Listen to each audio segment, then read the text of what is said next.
泣いてないよ。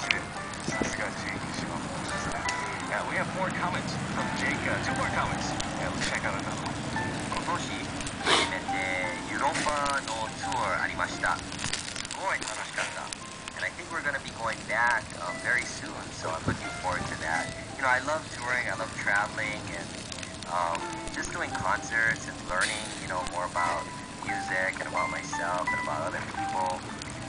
It's truly a great experience and a wonderful opportunity, so I just want to keep doing that. I want to keep writing and learning, and you know, just have fun. You know, life is so short, so you just got to go out there and have a great time. ヨーロッパツアーね、前にも行ったんですが、またすぐに行く予定で、こう世界をね旅行したりとかするのはすごく好きだと。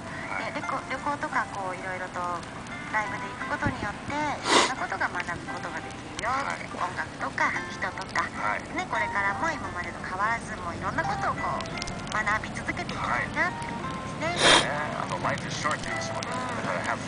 そうですね、人生は短いので、できることは何でもやりたい、楽しまないとね。そうだね。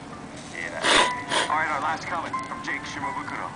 So thank you to all the FM Yokohama listeners. Really appreciate your support over the years.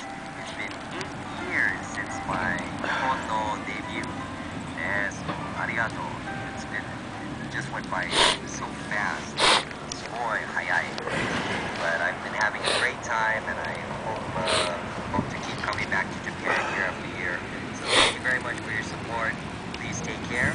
Hope to see you soon. Hope to see you in Kamakura. Please come down to the show on October 2nd. Jugatsu 2nd. I don't know how to say second in Japanese, so but hope to see you there. Jake Shimabukuro deshita. Take care. Aloha. Oi ni kite kudasai. どうぞよろしくお願いします。何？言っちゃったね、最後に。しまっとくよ。はい。で、いつもね、FM 横浜のリスナーの皆さん、サポートどうもありがとう。